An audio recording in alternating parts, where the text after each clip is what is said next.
परम ज्योति समं समस्तैरनन्तपर्यायै दर्पणतल्लिव सकला प्रतिफलति पदार्थमालिका यत्र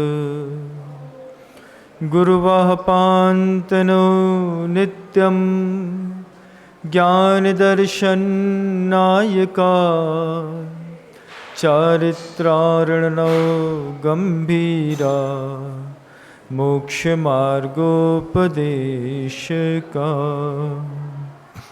अहिंसा परमो धर्म की परम पूज्य आचार्य भगवंत गुरुदेव श्री विद्यासागर जी महाराज की, वर्तमान आचार्य परमेष्ठी मुनिराज श्री समय सागर जी महाराज की, समस्त मुनि संघ की जय बोलिए। परम पूज्य मुनि श्री विनम्र सागर जी महाराज की।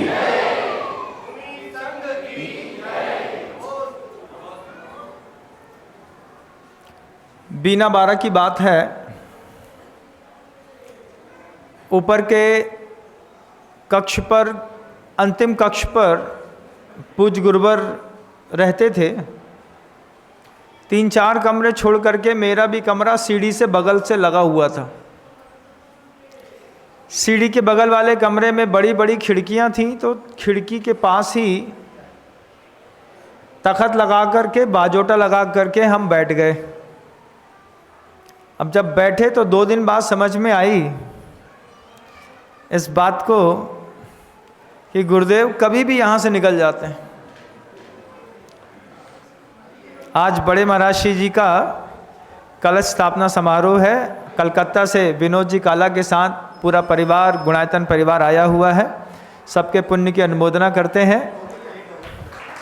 बहुत अच्छा। गुरुदेव को, प्रमाण सागर जी महाराज जी को समर्पित पूरा का पूरा गुणायतन परिवार, एक एक व्यक्ति गुरुवर से जुड़ करके अपने आप को धन्य निहाल कर रहा है। आज दोपहर के समय में बड़े महाराज श्री की कलश स्थापना का एक कार्यक्रम रखा है। गुरु पूर्णिमा का महोत्सव भी है। आप सबको भी वहाँ पर पहुँचना है। ऐसी हमारी भावना है कि यहाँ का कार्यक्रम निपटाने के बाद आप 1:15 बजे नियम से बड़ा महाराज जी के प्रांगण में पहुँच जाएंगे तो हमको अच्छा लगेगा।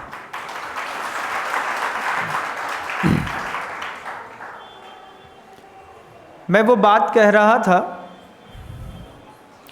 बीना 12 की बात है। पीछे संत निवास बना है। गुरुवर अपने अंतिम कक्ष पर रहते थे। 3 कमरे छोड़ करके 2007 में हमने भी अपना एक कमरा पकड़ लिया। चातुर्मास करना था और खिड़की से सट करके अपना तख्त लगाया। खिड़की खोली तो अच्छी हवा आती थी, अच्छा लगता था। बैठ गए, बाजोटा वाजोटा लगा करके, तख्त लगा करके। देखा कि गुरुदेव कभी भी निकल जाते हैं। कभी लघुशंका के निमित्त से निकल जाते हैं, कभी नीचे देव वंदना के निमित्त से निकल जाते हैं, कभी जनता को दर्शन देने के निमित्त से निकल जाते हैं। थोड़े दिन बाद लगा कि ये तो आफत हो गई। आफत क्या हो गई? बार बार गुरु देखे तो भी सहन नहीं होता है। पता नहीं कौन सी खोट पकड़ ले, पता नहीं क्या कह दें। और एक दिन वैसे ही हुआ। हमारे स्वयं के साथ घटी घटना है। दीक्षा 2004 में हुई थी। 2007 में 2-3 साल तो हुए ही थे दीक्षा हुए। और 2007 में एक दिन हुआ कि मैं दैनिक भास्कर पेपर पढ़ रहा था। सामने मूलाचार रखा था, धवला की पुस्तक रखी थी, पंचास्तिकाय रखा था, एक कॉपी रखी थी, एक डायरी रखी थी, पेन रखा था। लेकिन मैं पेपर पढ़ रहा था। दैनिक भास्कर पेपर में पढ़ रहा था, देख रहा था कॉलम वगैरह, जो भी लेख वगैरह छपते हैं। अपनी अपनी सबकी सुविधा के अनुसार 10-12 पन्नों में 12 प्रकार की भावनाएं भी उसमें रहती हैं। जब मैं पढ़ रहा था अचानक गुरु निकल गए। निकल करके 2 कदम आगे बढ़े और देख लिया उन्होंने कि ये दैनिक भास्कर पेपर पढ़ रहा है। लौट करके 2 कदम पीछे लौटे तो हम अपने पाटे से खड़े हो गए, पीछे हाथ में लेकर के नमोस्तु किया। आचार्य श्री जी खिड़की से कहते हैं, बाहर का व्यक्ति कुछ समझाता है तो बड़ा जल्दी समझ में आता है, और घर का पिता समझाता है तो कोई बात समझ में नहीं आती। बस इतनी पंक्ति थी गुरुवर की। फिर आचार्य श्री जी के साथ में जंगल चला गया। हमने कहा प्रोटोकॉल है, इतने बड़े आचार्य परमेष्ठी सामने से निकले, तो मैं साथ में उठ कर के गुरुवर के साथ जंगल चला गया। तो गुरुवर मुस्कुराते हुए कहते हैं मुझसे, क्यों पेपर पढ़ रहे थे? हमने कहा अब क्या, देख तो लिया ही था, क्या बोलता? जी महाराज श्री। आचार्य श्री जी वो हमने ऐसे ही सामान्य से देख लिया। तो मैंने कहा मैंने भी सामान्य से कहा। आचार्य श्री जी कहते हैं कि बाहर वाला समझाए तो समझ में आता है, पिता की बात समझ में नहीं आती। हमने कहा आचार्य श्री इसका मतलब? तो आचार्य श्री बड़े से होते हैं, अरे इतना भी पढ़े लिखे नहीं हो क्या? सामने मूलाचार रखा है, धबला रखी है, पंचास्तिकाएँ रखे हैं, उसकी बात तो समझ में नहीं आती, वो बाहर का पेपर समझ में आता है, उसमें कितना देर देते हो? जैसे ही पूज्य गुरुवर ने ऐसी बात कही कि धवला, जय धवला, महाधवला, मूलाचार सामने रखा है, उसको पढ़ने में इंटरेस्ट नहीं है और पेपर पढ़ने में इंटरेस्ट है। पेपर कितनी देर पढ़ते हो? नम्र सही बताओ। हमने कहा चाची जब तक पूरा नहीं पढ़ लें। लेकिन उसी वक्त संकल्प कर लिया कि आज की बात बाहर के पिता की कोई बात नहीं समझेंगे, जब भी समझेंगे अपनी माँ की, अपने पिता की बात समझेंगे। जीवन का ऐसा परिवर्तन था, 2007 के बाद पेपर में कभी हाथ नहीं लगाया। ये परिवर्तन लाते हैं गुरु इस तरीके से। इस तरीके से गुरु चाहते हैं कि जिस मार्ग में आए हो उस मार्ग की श्रद्धा करो। 3 पक्ष यहां पर मुझे दिखाई दे रहे हैं। एक, गुरु के साथ जुड़ करके श्रद्धा का पक्ष रखने वाले लोग। एक, गुरु के साथ जुड़ करके कर्तव्य का पक्ष रखने वाले लोग, जो ब्रह्मचारिणी बहनें यहाँ पर बैठी हुई हैं। एक, गुरु का साथ लेकर के साधना के पक्ष में रहने वाले लोग। 3 लोग मुझे दिखाई दे रहे हैं। एक शावक दिखाई दे रहा है, ब्रह्मचारिणी बहनें दिखाई दे रही हैं, और मैं अपने आप को खुद भी देख रहा हूँ। चूँकि गुरु पूर्णिमा बीच में है, तो तीनों के लिए अलग अलग अर्थ निकलते हैं गुरु पूर्णिमा के।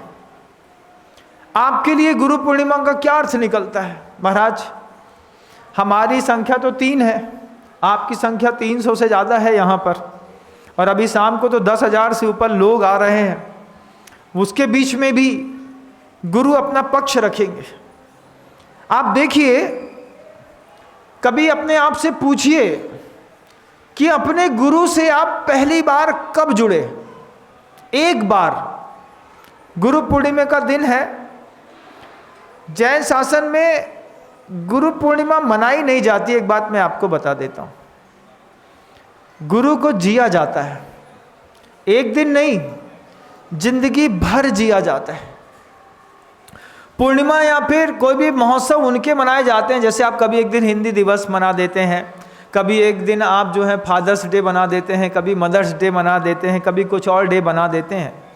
ये तो स्मृति दिलाने के लिए है कि जीवन में कभी कुछ ये भी था, उसको याद करो। लेकिन गुरु पूर्णिमा मनाने का साल में एक दिन का मतलब है क्या 364 दिन गुरु को भूल जाए? मैं हमेशा इस बात को कहता हूँ कि गुरु पूर्णिमा का फल, गुरु पूर्णिमा के पुण्य का फल सिर्फ वही भोग पाएगा जो गुरु के आदर्शों पर जीवन भर चलता है। जीवन भर चलना पड़ता है। एक दिन आकर के श्रीफल चढ़ा देंगे, पूजा कर देंगे, गुरु पूर्णिमा का महोत्सव मना लेंगे, इसको मैं गुरु पूर्णिमा मानता नहीं। मानता हूँ उनके आदर्शों पर अपनी जान, अपना जीवन न्यौछावर करने पर, और प्रयास भी करता हूँ, अच्छा प्रयास करने की कोशिश करता हूँ, सबसे अपना बेस्ट। एग्ज़ाम में पास करना तो गुरुदेव का काम है। गुरुदेव के जाने के बाद हमने एक सूत्र कहा संस्कृत का, गुरु तत्र गुरु यत्र। गुरुदेव वहां भी हैं और गुरुदेव यहां भी हैं। मैं आप सबसे वो बात सबसे पहले आपसे पूछूंगा। दुनिया भर के वो जो श्रावक घर के अंदर बैठ करके इस संवाद को सुन रहे हैं, उन सबसे पूछना चाहता हूं कि पहली बार अपने गुरु से कब जुड़े? याद करिएगा सबसे पहले, जिसको भी अपना गुरु मानते हैं। और फिर दूसरा प्रश्न उठेगा कि पहली बार अपने गुरु की निंदा अपने मुख से कब करी? गंभीरता के प्रश्न है। पहली बार याद करो गुरु पूर्णिमा के दिन कि तुमने कब अपने गुरुदेव के दर्शन किए। सबका गुरु एक नहीं हो सकता। आचार्य भगवंत खुद कहते थे इस बात को कि दुनिया में अकेला मैं सबका गुरु नहीं हो सकता। किसी को तरुण सागर की जरूरत है, किसी को पुलक सागर की, किसी को प्रमाण सागर की जरूरत है, किसी को विनम्र सागर की। सबके अपने अपने, दुनिया में लोग अपने अपने तरीकों से सुधरेंगे। सबको मैं कहाँ सुधार पाऊंगा? और वास्तव में आज देखता हूँ तो एक बहुत बड़ा वर्ग है, मतलब अंतर्राष्ट्रीय ख्याति अगर जैन शब्द को किसी ने दिलाई तो मैं मानता हूँ कि हम साधकों से ऊपर उठ करके तरुण सागर जी महाराज ने जैन शासन के जैन नाम को अंतर्राष्ट्रीय ख्याति दिलाई। बंधु, एक शब्द है जैन, लेकिन लोग पहचानते थे तरुण सागर जी के नाम पे कि कोई जैन मतलब तरुण सागर जी महाराज। जब तरुण सागर जी महाराज ने कहा जैन मतलब मैं नहीं, जैन मतलब विद्यासागर जी महाराज, तब दुनिया ने, लोगों ने इस बात को भी समझा। आज मैं आपसे पहला प्रश्न पूछता हूं, गंभीरता पूर्वक सोचिएगा कि पहली बार अपने गुरु से आप कब मिले, कहां मिले? लिखिएगा कॉपी में। फिर दूसरा प्रश्न है, पहली बार अपने मुख से अपने गुरु की निंदा कब करी? अपने ही गुरु की निंदा पहली बार अपने मुख से कब करी? बहुत सारे ऐसे लोग गृहस्थों के जीवन में मिलते हैं। एक ह्यूमन साइकोलॉजी है। क्या है? जब कभी भी कोई किसी के बारे में अच्छा बोलता है तो हमको एक बार में विश्वास नहीं होता। कोई कहे कि ये महान है, ये बहुत अच्छे हैं, अच्छे साधक हैं, इनका तब बड़ा जबरदस्त है, आपको पहली बार में सद्गुणों पर विश्वास नहीं होता। लेकिन पहली बार में कोई कहे अरे यार ये डिप्लोमेटिक है, इनके अंदर कुछ है, मन में कुछ है, वचन में कुछ है, आप भगवान के ऊपर भी शंका कर लेंगे और उसकी हाँ में हाँ मिला देंगे। मिलाते हैं कि नहीं? बोलो। होता है। आप मानवीय स्वभाव से भाग नहीं सकते। गुरुदेव इस स्वभाव को समझते थे कि मनुष्य का स्वभाव है ऐसा कि वो श्रद्धा की बेदी पर जिसको बैठाता है, एक दिन अपने मुख से अपनी पूरी संपत्ति बर्बाद कर देता है। जिस श्रद्धा की स्थिरता के कारण, जिस श्रद्धा के कारण तुम्हारा इहलोक और परलोक दोनों सुधरता है। गुरु के ऊपर श्रद्धा करोगे, इस लोक में भी सिद्धि और प्रसिद्धि मिलेगी। लोग जानेंगे कि अगर किसी की श्रद्धा देखनी है तो फलाने की देखना। जैसे गुरु के ऊपर श्रद्धा में कभी कोई किसी का नाम लेता है तो एकमात्र गुरुदेव श्री विद्यासागर जी महाराज श्री का लेता है। उन्होंने जीवन भर जो भी किया, सब कुछ में हाथ जोड़ करके बस एक ही बात कही, ये सब मेरा नहीं है, सब मेरे गुरु महाराज ज्ञान सागर जी महाराज श्री की कृपा है। ये शब्द मैंने हजारों बार गुरुदेव के मुख से सुना। कभी गुरुदेव ने कितना भी बड़ा काम किया हो, क्रेडिट कभी भी अपने कंधे पर नहीं लगाया। इससे समझ में आता है आचार्य भगवंत ने अपने गुरु की निर्दोष उपासना करी जीवन पर्यंत। हमने अपने गुरु की निर्दोष उपासना कभी करी क्या? एक बात पूछना अपने आप से, आज गुरु पूर्णिमा है। बहुत सारे संपत्ति के, श्रद्धा की संपत्ति के लुटेरे आपके आसपास भी होंगे जो धीरे से बोलते होंगे, देखो यार हमको विश्वास नहीं हो रहा कि जे साधु बहुत पहुंचे भय। तो दूसरा बोलता है विश्वास तो हमें भी नहीं है, लेकिन मानने तो पड़े, झांकी तो बड़ी जबरदस्त दिख रही है। आप ऐसा करके, ऐसा कह करके अपना श्रद्धा का पक्ष आपने कब तोड़ा? पहली बार, एक बार गुरु पूर्णिमा के दिन अपने आप से पूछिएगा। फिर निष्कलंक भक्ति करने वाले कितने हैं? किसी को गुरु बनाया और गुरु के बारे में इतनी प्रकार श्रद्धा पैदा करी कि दुनिया में सब कुछ इधर से उधर हो सकता है, मेरे गुरु के प्रति मेरी श्रद्धा को अंगद के पैर के जैसे कोई ना हिला सकता है, ना डुला सकता है। ऐसे श्रावक का सम्मान करने का भाव है, अगर कोई एकांत मिल जाए तो सम्मान करने का भाव है। ढूंढेंगे तो मिलेगा नहीं, क्योंकि कभी ना कभी हमने अपनी ही श्रद्धा को किसी के शब्दों का सुन करके, किसी के शब्दों में भावित होकर के कभी अपनी श्रद्धा दूषित करी होगी। गुरु पूर्णिमा के दिन आज एक अवसर है, अपनी उस दूषित श्रद्धा के साथ जो आपने अपनी श्रद्धा पर कलंक लगाया है, गुरु के सामने जाकर के श्रीफल चढ़ा करके और प्रायश्चित लेने का कि भगवान, हमने जिसको अपना गुरु बनाया था, गलती से, अपराध से, दूसरे के संसर्ग से कभी मैंने अपने गुरु की अगर अपने मुख से निंदा करी हो, अवहेलना करी हो, उनसे तेज बोला हो, आज मैं आपके समक्ष संकल्प करता हूँ कि अपने अपराधों की कभी पुनरावृत्ति नहीं करूँगा। इस तरीके से प्रायश्चित करने पर तो यह गुरु पूर्णिमा बहुत अच्छे से गृहस्थ मना सकता है। लेकिन अगर ये प्रायश्चित का बोध ही ना हो, कोई बताने वाला ही ना हो, क्योंकि आपके जीवन में श्रद्धा का एकमात्र पक्ष है, कर्तव्य के पक्ष से तो आप बहुत दूर हैं। कर्तव्य पक्ष भी है गुरु के साथ मिलकर के। आचार्य भगवंत की कल्पना एक ऊंचे और अच्छे इंसान बनाने की, आचार्य भगवंत की कल्पना एक ऊंची और अच्छी समाज स्थिर करने की, उसके लिए गुरुदेव ने सूत्र दिए, जिनको दिए बस उन्हीं को दिए।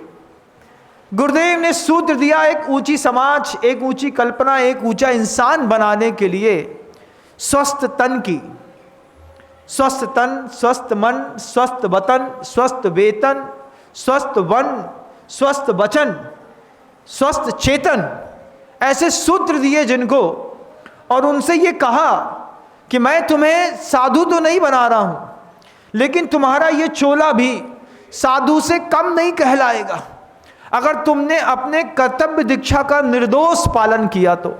और उस कर्तव्य दीक्षा का निर्दोष पालन एक दो नहीं, करीब 550 से ऊपर ब्रह्मचारिणियां और उतने ही करीब ब्रह्मचारी मिल करके जो कर रहे हैं, आज उनके लिए भी ये गुरु पूर्णिमा एक स्मृति दिवस के रूप में सामने आएगी। उनसे भी मैं पूछूंगा, उन ब्रह्मचारियों से भी पूछूंगा जिन्होंने कभी कुछ ना जानते हुए गुरुदेव को अपना सर्वस्व समर्पण किया था। आज गुरुदेव की भावनाओं को, गुरुदेव की चेतनाओं को जीवंत रखने में उनका सहयोग कितना है।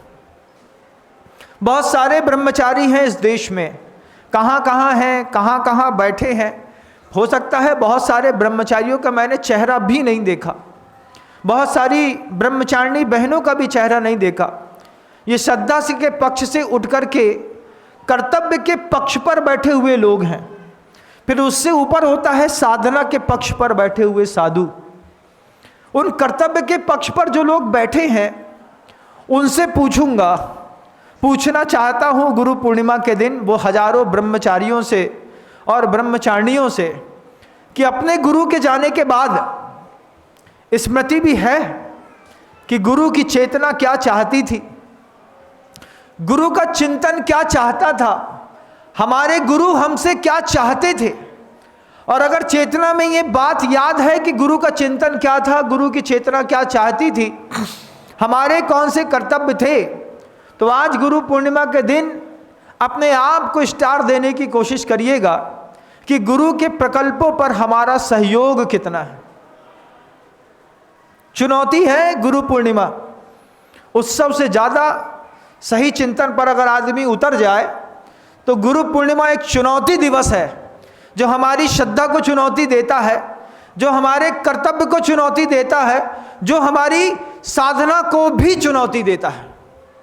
बहुत सारे साधु हैं, गुरु से दीक्षा ली, दीक्षा लेकर के वस्त्र उतारे, किसी ने वस्त्र पहने, सफ़ेद साड़ियाँ पहनने वाली साध्वियाँ भी हैं और वस्त्र उतारने वाले साधु परमिष्ठी भी हैं। गुरु दिवस है, गुरु पूर्णिमा है। आज के दिन इंद्रभूति भगवान महावीर के शरणागत हुए थे। हम उन साधुओं से भी पूछना चाहते हैं कि जिस दिन आप पहली बार गुरु के शरणागत हुए थे, उस वक्त गुरु आपको किस रूप में दिखाई देता था? जैसे छोटा सा मुर्गी का चूजा हो, जैसे छोटा सा बतख का बच्चा हो, हर बात के लिए अपनी माँ की ओर देखता था, देखता है। ऐसे ही हम लोग जब छोटे से थे, हर चीज में अपने गुरु को देखते थे। वो कैसे आंख उठाते हैं, कैसा संवाद करते हैं, कैसे चलते हैं, कैसे बोलते हैं, क्या उनकी तपस्या का भाव है, किस तरीके से साधना करते हैं, अंधेरे कमरे में किस तरीके से वो अपना जीवन जीते हैं। उस माँ ने सब सिखाया हम लोगों को। लेकिन काल का प्रभाव, विशुद्धि परिणाम धीरे धीरे घटते हैं। आज अपने आप से भी पूछूंगा और आप सबसे, उन साधु वर्गों से भी पूछूंगा कि जिस भाव के साथ दीक्षा ली थी, साधना पक्ष को स्वीकार किया था, आज जीवंत है कि नहीं। श्रद्धा पक्ष वाले गाफिल हो सकते हैं, कर्तव्य पक्ष वाले अपने आप से कर्तव्य को छोड़ भी सकते हैं, लेकिन जो साधना के पक्ष पर बैठा है, उसको अपना साधना का पक्ष भी निभाना है, उसको अपने कर्तव्य का पक्ष भी निभाना है, उसको अपनी भक्ति का पक्ष भी निभाना है। एक साधु के पास तो 3 बड़ी जवाबदारी है। अपनी साधना भी करेगा, दिन और रात की 24 घंटे की, अपने उस ब्रह्मचर्य को समझेगा, अपनी उस अहिंसा को समझेगा, अपने सत्य को समझेगा, अपने अचौर्य को समझेगा, अपने अपरिग्रहवाद के शाब्दिक सिद्धांत को भी समझेगा, अपना कर्तव्य भी करेगा समाज के बीच में रह करके, और अपनी श्रद्धा को भी आसमान करके रखेगा। वो साधु क्या, जो सबके सामने गुरु का जयकारा लगाए और कमरे के अंदर अपने ही गुरु की समीक्षा करे। गुरु की समीक्षा करने का अधिकार दुनिया के किसी साधु को नहीं है। और अगर कोई साधु अपने ही गुरु की बंद कमरे में समीक्षा करता है, वो गुरु का साधु है ही नहीं। वो तो एक चाइना मैड तो हो सकता है, लेकिन गुरु का भक्त नहीं हो सकता। गुरु के बारे में कोई हमसे एक शब्द भी कहे, हम जबान पकड़ लें उसकी, खबरदार जो मेरे गुरु के बारे में उल्टी बात करी तो। लेकिन जो गुरु के बारे में अंदर कुछ है और बाहर कुछ है, वो गुरु से बहुत दूर है। प्रभु से प्रार्थना करता हूँ वो भी प्रायश्चित स्वीकार करे।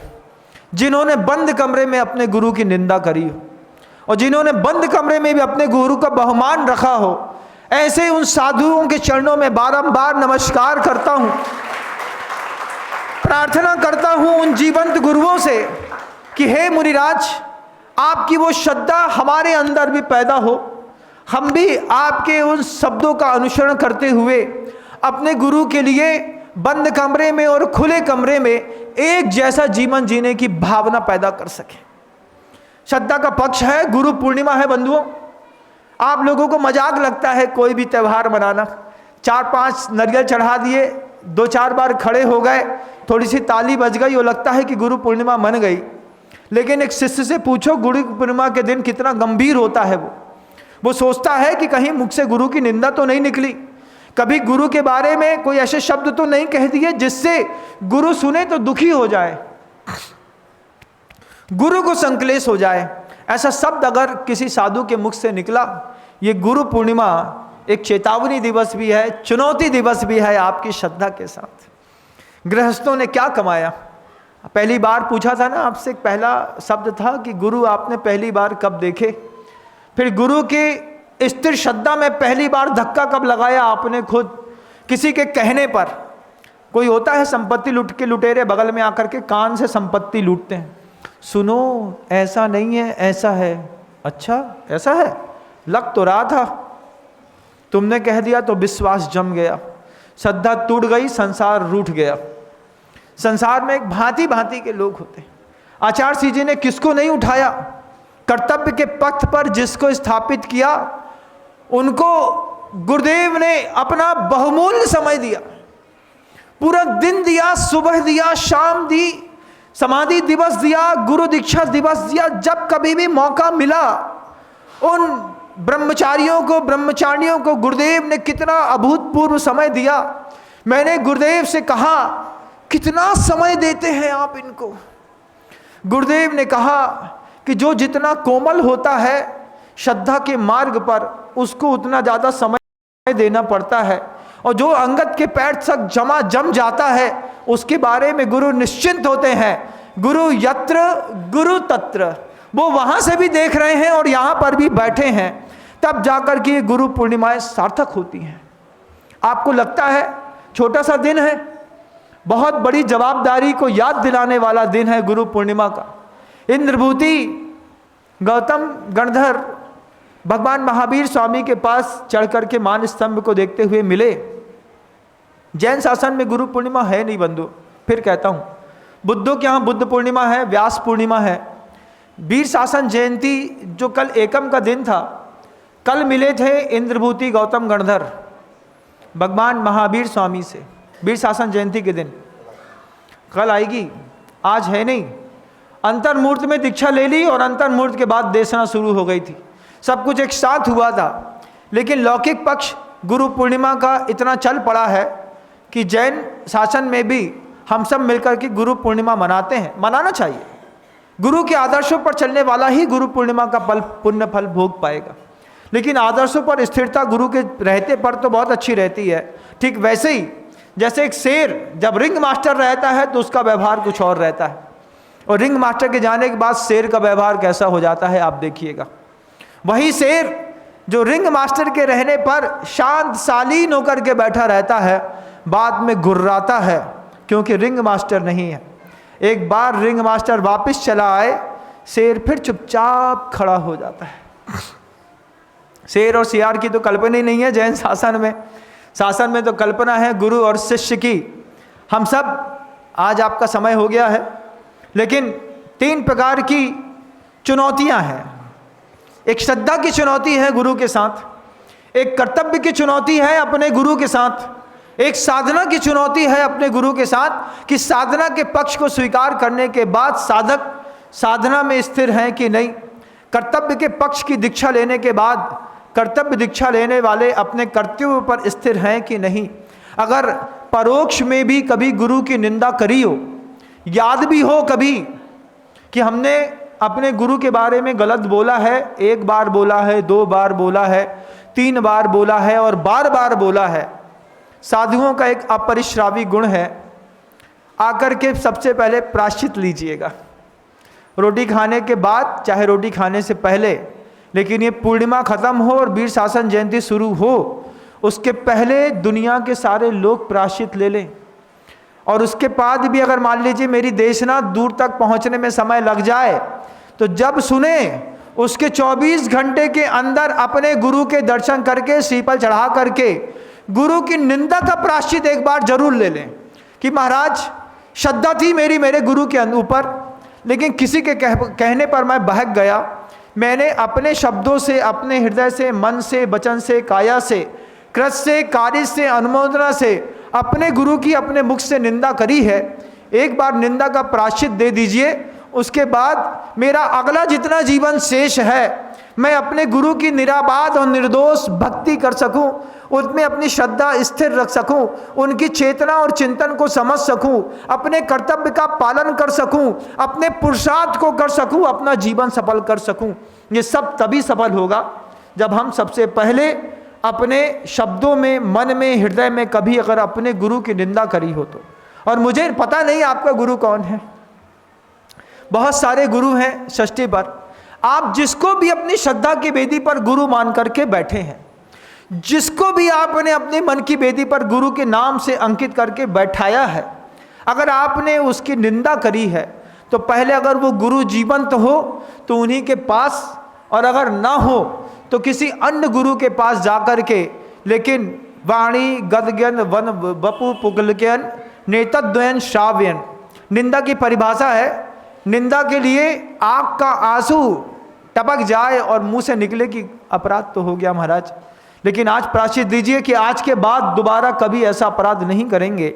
जितना शेष जीवन है, उस शेष जीवन में भी जो गुरु की भक्ति करोगे, इतना पुण्य कमाओगे, इतना पुण्य कमाओगे कि हर बार तुमको तुम्हारे गुरु किसी न किसी रूप में विपत्ति में तुम्हारे सामने खड़े दिखाई देंगे। एक छोटा सा संस्मरण सुनाता हूं, याद आ जाती है गुरु की बहुत सारी बातें। मैंने तो पहले ही कहा था कि मुझे आत्मा के बारे में कम पता है, लेकिन मुझको मेरे गुरु के बारे में बहुत पता है। हम लोग अमरकंटक से निकल रहे थे और अमरकंटक से निकलते निकलते जब हम लोग घाटियां उतर रहे थे तो एक अनाज का ट्रक घाटी में गिर करके पलट गया। पलट जाने पर हम लोगों को जंगल जाना था, उसी स्थान पर वो अनाज का ट्रक पलटा हुआ था। तो अनाज का मालिक अनाज के कई बोरे उठा करके भर करके ले गया। 2-4 बोरे छूट गए थे, या फिर ले जाने वाला होगा वो नहीं आ पाया होगा। शायद रात में वो अनाज का ट्रक गिरा था। हम गुरुदेव जंगल गए, देखा कि अनाज का एक बोरा फटा पड़ा है। आचार्य सिंह जी देखते हुए निकले और लौट करके जब सौंस से वापस आए तो बड़ी गजब की बात कहते हैं गुरुदेव। गुरुदेव कहते हैं, देखो ये अनाज का बोरा रात में गिरा होगा, इसमें चूहों ने अपना मुंह मार करके अपने हिस्से का खा करके चले गए होंगे। चिंतन है गुरुदेव का, 5 मिनट का चिंतन पूज्य गुरुवर का। गुरुदेव कहते हैं कि देखो ये अनाज का बोरा रात में यहां पे गिरा होगा, इसमें से चूहों ने अपना हिस्सा ले लिया। चींटियां आई होंगी तो चींटियों ने भी अपने अपने हिस्से का दाना उठा करके अपने बिल में रख लिया होगा। इसके बाद गाय निकली होगी तो गाय ने मुंह फाड़ करके ये जो गड्ढा किया है ना, गाय ने भी अपने हिस्से का पेट भरा होगा और चली गई होगी। इसके बाद कोई और जानवर आया होगा, उसने भी मुंह मारा होगा। सब अपने अपने हिस्से का तो ले गए। अब मनुष्य आएगा, पूरा उठा करके ले जाएगा। हमने देखा, सोचा, बोले ये तो गजब की बात है। बोले देखना हम ऐसे ही होगा, ये जो बोरा पड़ा है यहाँ पड़ा थोड़ी रहेगा, शाम तक ये बोरा यहाँ नहीं मिलेगा। अब मनुष्य की भूख कितनी है, खाने की ताकत कितनी, 2 रोटी 4 रोटी 6 रोटी 10 रोटी, इससे ज़्यादा नहीं खा पाओगे। लेकिन संग्रह की प्रवृत्ति कितनी है मनुष्य की। गुरुदेव उस चिंतन में अमरकंटक के उस घाटी में कहते हैं कि मनुष्य आएगा, पूरा का पूरा बोरा उठा करके ले जाएगा। सारे जानवर देखेंगे, सोचेंगे ये कौन सा जानवर है, ये कौन सा जानवर है जो हमने तो इतना खाया, चूहे ने इतना खाया, चींटी ने इतना खाया, गाय ने इतना खाया, सियार ने इतना खाया, इसकी भूख इतनी बड़ी है कि ये बोरा भर खा जाएगा। तो जानवर उस इंसान को छुप छुप करके देखता है। गुरुदेव के ये संस्मरण मुश्किल से 5 मिनट के बने होंगे। और फिर गुरुदेव ने कहा कि वो जो जानवर है ना इंसान के रूप में, ये शाम न विद्या न तपो न दानम गुणम न शीलम न दया न क्षमा, ये मृत्युलोके भुवि भारभूता मनुष्य रूपेण मृगाश्चरन्ति। गुरु बोलते हैं इंसान के रूप का जो जानवर है उसको परिग्रह करने में खाएगा 2 रोटी, लेकिन जमा के रखेगा घर के अंदर। कम से कम 2000 रोटी की व्यवस्था करके रखो, पता नहीं कब काम आए, और काम नहीं आता अंतिम में बरौनी को दे देते हैं। घुन पिस लग जाती है तो फेंक देते हैं। लेकिन संग्रह की प्रवृत्ति बहुत है। उस चेतना को झंकृत करने के लिए गुरु है, आपके परिग्रह को सीमित करने के लिए, आपकी हिंसा को नष्ट करने के लिए, आपके चोरी के दुर्गुण को मिटाने के लिए गुरु की आवश्यकता पड़ती है। 5 महाव्रतों के सिद्धांत जो भगवान महावीर स्वामी ने दिए थे, एक बार अपने जीवन में देखिएगा, जीवन में कितनी देर के लिए सिद्धांतों का प्रयोग किया। 1 घंटे भी निर्दोष अहिंसा पाली हो तो कभी कॉपी नोट करिएगा। 1 घंटे कभी जीवन का बिना झूठ बोले निकाला हो तो कॉपी नोट करिएगा। साधना के सूत्र हैं गुरुवर के। गुरु पूर्णिमा है, गुरु पूर्णिमा कम है, चुनौती पूर्णिमा ज़्यादा है। गुरु पूर्णिमा के दिन चुनौतियां दिखाई देती हैं अपनी श्रद्धा की, अपने कर्तव्य की, अपनी साधना की। सारे पक्षों के लोगों से कहता हूं, आप अपने श्रद्धा के पक्ष में, ब्रह्मचारी और ब्रह्मचारिणी अपने कर्तव्य के पक्ष में, और साधक अपनी साधना के पक्ष में अपने चरम को प्राप्त हो। शब्दों को विराम दूंगा क्योंकि 10:15 बजने को आया है। कल सारे संतों का उपवास था। 14 के दिन सभी साधुओं ने चातुर्मास की स्थापना अपने गुरुदेव की स्मृति याद करते हुए, भक्तियां पढ़ते हुए यहाँ पर स्थापित की हैं। एकमात्र उद्देश्य है गुरु के निर्देशों के साथ साधना सफल हो, गुरु के निर्देशों के साथ कर्तव्य सफल हो, गुरु की सेवा करते करते हमारी श्रद्धा सफल हो, और गुरु के साथ ये जीवन सफल होते हुए, जैसे गुरुदेव ने संकेत दिए थे बड़े महाराज श्री को, मैं जा रहा हूँ पीछे पीछे चले आना, वैसे हम सब भी एक ना एक दिन पीछे पीछे अपने गुरु के चरणों तक पहुँच पाएँ। गुरु पूर्णिमा सबको सफलता की ओर चरम तक पहुँचाए। ऐसी भावनाओं के साथ गुरुदेव श्री विद्यासागर जी महाराज की